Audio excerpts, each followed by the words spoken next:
இன்றைய இறைவனின் வாக்கு.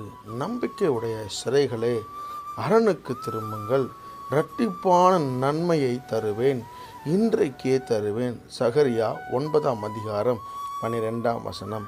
ஆம், எனக்கு பிரியமான என் அன்பு தேவச்சனமே, ஆண்டவராக இயேசு கிறிஸ்துவின் நாமத்தில் இந்த காலை வேளையில் உங்களை சந்திப்பதில் நான் மிக்க மகிழ்ச்சி அடைகிறேன். இந்த நாளிலும் இந்த வேத வசனம் சொல்லுகிறது போலவே நீங்கள் உங்களுடைய வாழ்விலே இயேசு கிறிஸ்துவின் மேல் நம்பிக்கை அருங்கள். நிச்சயமாய் நீங்கள் அவர் மேல் நம்பிக்கை இருக்கும் பொழுது அவர் உங்களை விடுவிக்க வல்லவராக இருக்கிறார். அவரை உங்களை தாங்குவதற்கு வல்லவராக இருக்கிறார். உங்களை தப்புவிக்க வல்லவராக இருக்கிறார். நீங்கள் அவர் மீது நம்பிக்கை வைத்து அவரிடம் திரும்பும் பொழுது அவர் உங்களுக்கு நன்மையான ஈவுகளை தருவார். அதுவும் இன்றைக்கே தருவார், இன்னைக்கே தருவார். இந்த காலை வேளையில் நீங்கள் எதிர்பார்க்காத நன்மைகளை ஆண்டவர் உங்களை கொண்டு உங்களுக்கு தரப்போகிறார். இந்த நாள் முழுவதும் ஆசீர்வாதமாய் அமைவதாக. ஆமேன், ஆமேன்.